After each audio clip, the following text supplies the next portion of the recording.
Welcome back to the channel. Natsu here once again, and we need to talk about Dragon Ball FighterZ now. If you can see over here the headline, right? Rumor: Bandai Namco and Dragon Ball FighterZ developers are on bad terms. This comes from Game Rant. Just in case, this is where I'm getting, my information. But I noticed that nobody's talking about this in YouTube, which is kind of weird, right?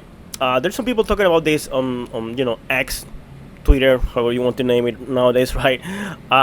And it's interesting because this might mean that there won't be Dragon Ball FighterZ 2, and that also explains a lot of things that are happening. Like if you saw my video recently about the rollback netcode and how you will go about the update, right?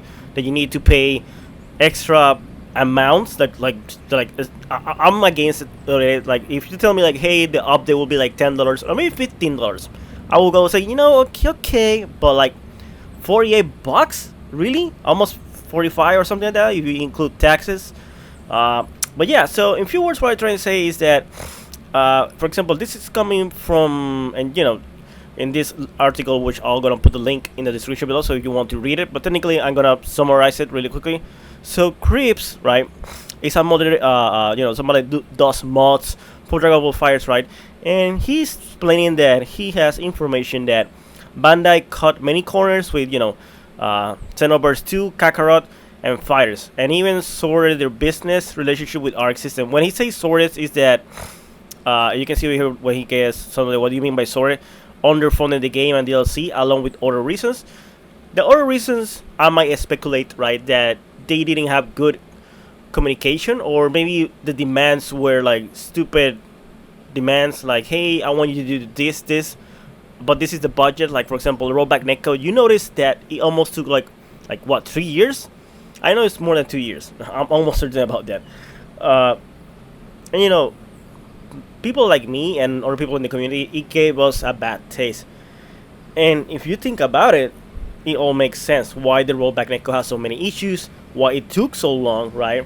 And why there hasn't been that much updates regarding with the Dragon Ball FighterZ 2, which was something that everybody say, oh, that's like this. Dragon Ball FighterZ did sell a lot of copies. So it was weird that we're not getting like a number 2 for it, right? And also I've been noticing that in the years after Dragon Ball FighterZ, Arc System has been like, you know what, we love Dragon Ball FighterZ, we love Dragon Ball in general because it's an awesome IP, and rest your soul, Akira Toriyama. I'm sorry this is happening after you die, but like they say, hey, you know what, screw it, we got our IPs, let's do Guilty Gear, etc., etc. And the problem is that, if this is true, right? Again, keep in mind this is our allegations. It's not being, Bandai hasn't said anything about it, right? Or Arc System itself that hasn't said anything about it. But if it's true, then this is sad news, to be honest. Like this patch, the rollback netcode, might be the last thing. Like there won't be any more updates. So think about it like Blast Blue Cross Tag, was like the farewell song, right? And if you see the specs, right? I mean how many people are playing, at least in Steam, in Steam, right? Because we don't have access to PlayStation or a place, right? But you can see that playing 44 minutes ago, almost 2,000 people, and 2-hour peak 2,000, and all-time peak, this was when the game was really, popular at the beginning. And you can see over here the numbers, right? In February, when the update came in the middle, it was like average 814, right? And peak, it was, but it's more people are playing the game now, right? And it's interesting that is happening because people love this franchise. People love Dragon Ball FighterZ, right? And you can see that numbers go up and down. And usually when it goes up, it's because advanced update was added. I think back in December they did one, if I'm not mistaken, but I may be wrong, or maybe it's because it was the holidays, right?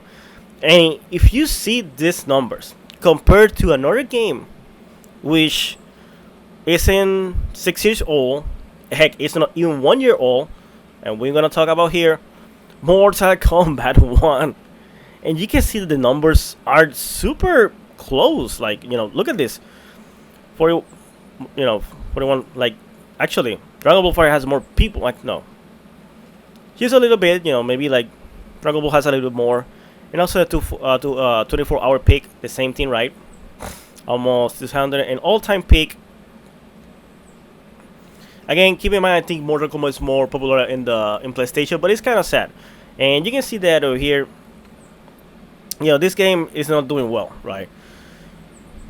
But compared to Dragon Ball FighterZ, which is a way older game, is technically doing well, right? Even though, you know, 44 to 2000 is a big drop, but that's normal in fighting games, right? So I'm not sure. Are you guys sad about this? Because to be honest, when I saw the trailer for Dragon Ball, what was it? Dragon Ball Crystal. This one, Sparking Zero, right?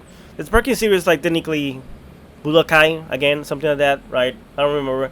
And when I saw that, I was like, nah, I don't think there's gonna be any Dragon Ball FighterZ, and that's because I think, you know, Bandai say, nah, screw that. You guys cost too much. We don't care about, you know, quality. We just care about doing products and stuff like that, because that's the thing with anime games. Like, you can see that in Yu Casting, you can see that also in Joe Bizarre Adventure. I love all those franchises, but when it comes to putting them on video games, Bandai say, screw it, I don't care about quality, I just want the money, right? It's a money grab. So I hope this news is not correct, or I hope that if it's correct, then Bandai say, you know what, we see that people love Dragon Ball FighterZ, let's give the people more Dragon Ball FighterZ, and let's do the, you know, Dragon Ball FighterZ 2 in maybe 2 years of development, and let's go about it, right? I don't know. Anyway, guys, I'm not gonna ramble anymore. What do you guys think about this? Are you sad with this news? Because I am. Especially with, you know, with what happened with Toriyama. Rest his soul. So yeah, anyways, as always, like and subscribe, and see you next video. Bye bye.